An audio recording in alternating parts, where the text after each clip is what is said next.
Madyong gabi madyong buntag, madyong udto, madyong hapon kanidyong tanan mga igsoon ko diha ni Kristo.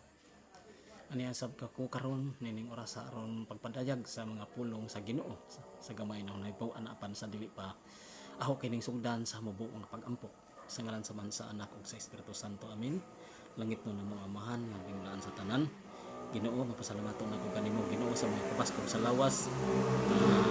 Sab ako karon Ginoo. Salamat Ginoo sa mga grasya mong nadawat Ginoo. Salamat sa kinabuhi sa kusog Lord. Usa Lord nagadyo ako sa imong tapang Lord nga ikaw maghatag kanaw Lord ag dugang pangkaalam pagbatbat sa mga pulong ang tabangi pud ning Ginoo nga mapuy-an namo sa among tagsa-tagsa ka kinabuhi kining tanan na gipangadyo lusanatan pinagi lamang sa mutong nakabuhi hari antud sa tungod sa ngalan ni Kristo nga among Ginoo. Amen. Sa ngalan sa Mansa, Anak ug sa Espiritu Santo. Amen. Mga isuon usbunho, madyong gabi madyong buntag, madyong udto, madyong hapon kaninyong tanan. Agahon tema karon mao kini ang pasidungog pud sa mga santos. Nga ang mga santos makatabang po sila sa ilang mga pag-ampo para kanato ngadto sa Ginoo. Unsa matud pa sa uban kini ni asa 1 Timoteo kapitulo 2 bersikulo 5 nga may usa lamang ka malalaban og tigpataliwala nga mao si Kristo Hesus nga mao'y nagaluwas sa tanang tao.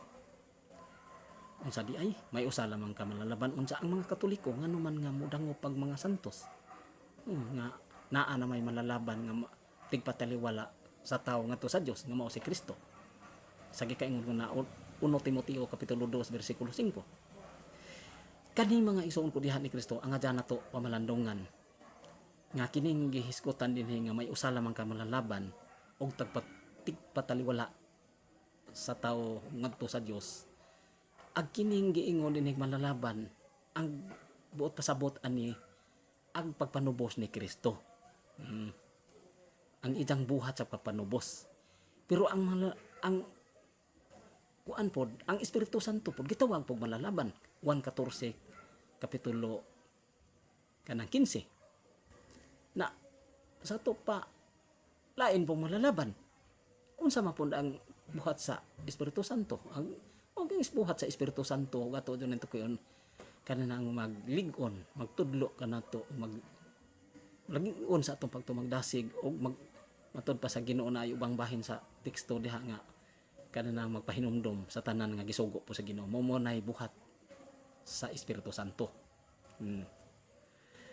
Unsa ang mga santos gitawag man pog malalaban ang put pasabot sa pagkamalalaban sa mga santos o mura na sila kibalig abogado pag malalaban sa pag-ampo ngadto sa Ginoo nga kita ang mga santos makatabang kanato sa atong sa ilang mga pag-ampo katabangan ta nila pinaagi sila mga pag-ampo ngadto sa Ginoo.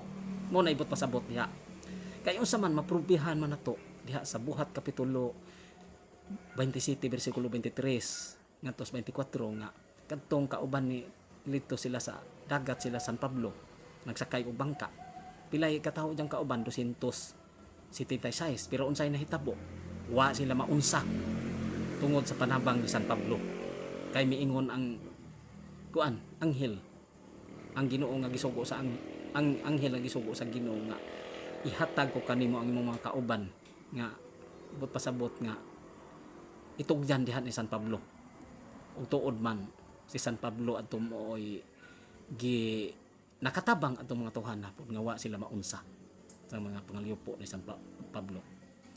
Naunsa man nila hitabo nga adtong tungora wa sila maunsa. Mao na diha nga klaro kadto nga ang mga tawo nga mabalaan mga duol sa Ginoo dunggon sa Ginoo. Kay unsa may nahitabo si propeta Elias mainiton siyang nag-ampo ngadto sa Ginoo. Si propeta Elias tawo to nga sama kanato. Mainiton siya sa gigingon ko na mainiton siya nag-ampo sa Ginoo nga dili unta muulan sulod sa 3 ka tuig og tunga ug tuod man natuman. Ipatalinghogan sa Ginoo wa kadto muulan sulod sa 3 ka tuig og tunga. Pero sa dihang nag-ampo na po siya nga muuwan na po ni hatag na pug uwan ang langit og ang mga tanom mihatag na pug abot kay muuwan naman hatag naman og kadyo mga pagtubo sa mga tanom. Mabasa na to kana Santiago kapitulo 5 bersikulo 16 ngadto 18. Pero unsa man po sa uban pa pong teksto sama ni propeta Job may tulo siya kahigala nga si Elipas, Bildad ug Sopar nga diretso sa Ginoo. Unsa gidungog dahil sa Ginoo gidang pagampo nga man miingon giingnan mo sila nga pagkuha kamo og 7 ka nating baka ug 7 ka karnero ug ihatag kining hub kay si mo maghalad para sa inyong mga sala ug dunggon ko ang pagampo ni Hob ang matarong kong alagad.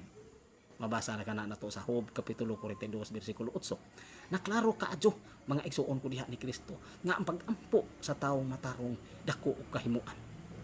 Unsa si haman ni propeta kuan nga Elias gyapon. Mabasa nato na sa 1 Hari kapitulo 17 bersikulo 21 ngadto 22 nga dihay anak sa usa ka byuda nga iyang giabtan nga hingad abot siya sa balay sa usa ka byuda og nahitabo nga namatay ang anak sa byuda ug unsay nahitabo si propeta Elias nagampo sa Ginoo. Unsa iyang gihuypan ang bata ug nabuhi ang bata. Unang basahon sa mga Hari kapitulo 17 bersikulo 21 ngadto 22. Naklaro ka do mga igsuon ko diha ni Kristo nga ang Ginoo mo kuan gadud mo hatag gadud sa pangaduon sa tawo nga matarong. Pero unsa may giingon diha sa Panultihon kapitulo kana na ay 15 bersikulo 8 nagaingon nga malipay ang Ginoo kung magampo ang mga tawo mga tarong apan kasilagan niya ang pinuhatan sa taong dautan. Sa maog gyapon teksto diha sa kuan kana na ang Panultihon kon Proverbio kapitulo 15 bersikulo 8 nga nagaingon dito balay ko na malipay ang Ginoo kung ang taong matarong magampo. Pero kasilagan niya sa tuling ribe kasilagan niya ang binuhatan sa taong dautan. Unsa sa tudling 29 nga giingon dito nga patalinghugan sa Ginoo ang pagampo sa taong matarong apan talikdan niya ang pagampo sa taong dautan. Naklaro kadyo mga igsuon ko diha ni Kristo nga dili kadyo dungkon kadto mga makasasala. Naunsa tingali makaingon po ng uban, uy pabor man to sila kay pagka katong panahon na buhi pa man kaysa Salmo 115 tuling di city dili naman makad dahil nga mga patay di sa ato pa din na sila makatabang unsa na pa sa Ecclesiastes 9:5 nga to 6 nga ang mga patay wala na kaalam ni kahibalo. Ecclesiastes 9:5 nga to 6. Salmo 115 tuling di city dili na makadayeg ang mga patay. Og sa Salmo 30 kapitulo 30 bersikulo 9 hinumduman na to ang tubag ini mga igsuon ko diha ni Kristo ang to hinumduman na to nga ingon ang atong Ginoo ngani.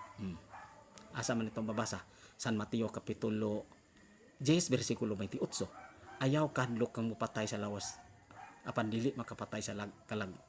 Naunsa day giingon sa Ginoo dili day ang kadlukan mo patay sa lawas apan dili makapatay sa kalag kay ang hinumduman nato inig kamatay sa tao mobulag ng ijang espiritu sa ijang lawas.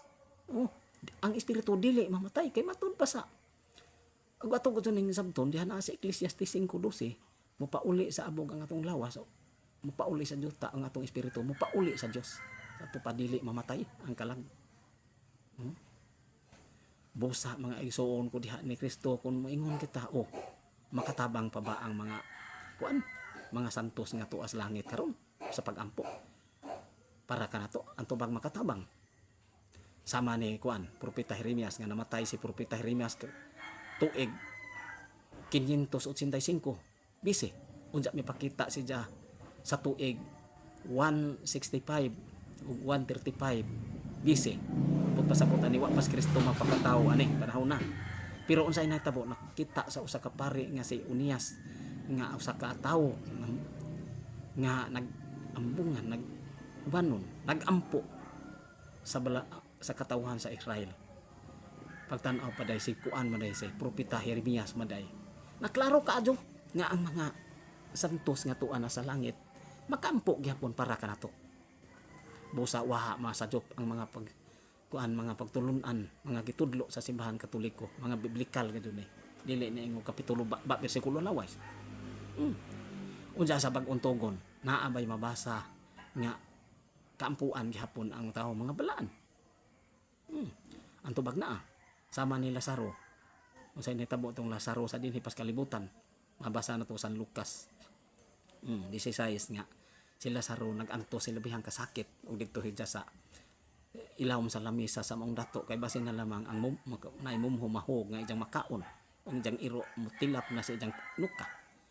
Pero ang nahitabo sila saro namatay ug ang katupong dato namatay. Ag dato dito naganto sa kasakit samtang sila saro dito sa kiliran ni Abraham. Namagalipayon siya uban ni Abraham. Unsa nagampo ang maong dato ngadto sa ning Abraham, amahang Abraham. Kung mahimo ako nagampo kanimo nga ipadala ka nako si Lazaro kay aron siya makatabang rin na ho kay ako nagantos ko sa kasakit dahil tubang ni kuan kana na ang Abraham anak kinumdumi nga sa dito pagkas kalibutan lunlun kalipay ang imong naangkon pero samtang si Lazaro mga kasakitan ijang hiaguman ug karon di ana siya sa uban kanako malipayo na o tanawa na mabasa litra por litra gadon nga kampuan ang mga balaan makatabang dai gihapon sila kay mitubag man ngadto sa maong dato nga namatay. Mabasa nato sa Lucas kapitulo 16 bersikulo 27. Di ra ba gadon ni Biblia sa Katoliko dili nimo laban sa Katoliko hubad kini sa atong mga igsoon nga mga saksing Jehova kini nga Bible Jehova Bible uluhan sa Lucas uluhan 16 tudling 27. Klaro ka adto mga igsoon ko diha ni Kristo nga diha day sa bag-ong tugon makaampo di ay ang mga balaan ang atuan sa langit para kanato unsa sa Revelation kapitulo 5 bersikulo 8 nga ang mga balaan mao ay tigdala sa atong mga pag-ampo ngadto sa Dios. Revelation kung gipadayag kapitulo 5 bersikulo 8 ug sa Revelation 6 tudling 9 nga nagaingon dito mayong balita Biblia. Unya nakita ko sa ilawom sa halaran ang mga kalagsag gipamatay tungod sa ilang pagsangyaw sa pulong sa Dios ug bisinggit silang miingon Ginoo nga labing gamanan dugay pa ba nimong silutan ug hukman ang kalibutan o tanawa nakaampo gyapon ang mga kalag nga tuwa na sa langit. Klaro ka adyo mga igsoon ko diha ni Kristo nga kini dili ni tinumo sa simbahan nga Katoliko nga naa gadoy litra por litra nga babasa. Mauna nga angadyan po daing ang mga santos po nga pagpasidungog kay mismo ang Ginoo nga ni po nagpasidungog man asa man nato mabasa naa sa San Juan kapitulo kana na ang 17 kapitulo 17 bersikulo 22 nga ang Ginoo nagpasidungog sa iyang mga balaan asa man nila to mabasa. San Juan kapitulo 17 bersikulo 22 ang basahon gihatagan ko sila sa samang dungog nga imong gihatag kanako na ang Ginoo nagpasidungog sa iyang mga balaan kinsa man ning mga tawo na ang iyang mga balaan mga apostoles. Klaro ka adyo mga igsuon ko diha ni Kristo nga di ay ang dyan nga Dios pagpasidungog ang mga balaan sama ni propeta Daniel. Si Nabucodonosor matawag og nagpasidungog kanija tungod kay ang Dios diha man ni propeta Daniel. Mao na diha nagpasidungog og gisimba ngani si propeta Daniel. Pero dili ingo pagsimba nga para sa Dios kundi duha may kaklase ng pagsimba na ay adorisyon o venerisyon. Unsa man ang adorisyon? Kanang pagsimba nga alang lamang sa Dios ug dili ikahatag kabisan kinsa. Ug dunay pagsimba nga gitawag og venerisyon nga agig pagtahod sa mga balaan sama gyud sa gihimo ni Nabucodonosor nga misimba siya agig pagtahod ni propeta Daniel dili ingon og pagsimba nga giisip na si propeta Daniel nga Dios. Mabasa nato na sa basahon ni propeta Daniel uluhan 2 tudling 46 ngadto 47. Mauna diha mga isuon ko diha ni Kristo nga sa gikaingon ko na ang simbahan nga Katoliko wa gadud masajop sa iyang panudlo. Amen. Sama ni Juan sa ikaduhang basahon sa mga hari kapitulo 2 bersikulo 15 nga ang mga propeta panon sa mga propeta nakakita sila ni propeta Eliseo miingon sila nga naa ni propeta Eliseo ang gahom ni Elias og misugat sila kang Eliseo og ni Propeta Eliseo, misugat sila kang Propeta Eliseo og giyukbo sila. Tanawa, yukbo agig pagtakod sa balaan.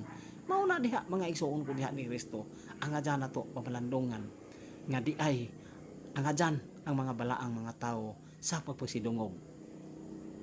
Kay ang Ginoo man nga ni mismo nagpasidungog mahidang mga balaan diha kita pa kay dili ang adyan magpasidungog kanila.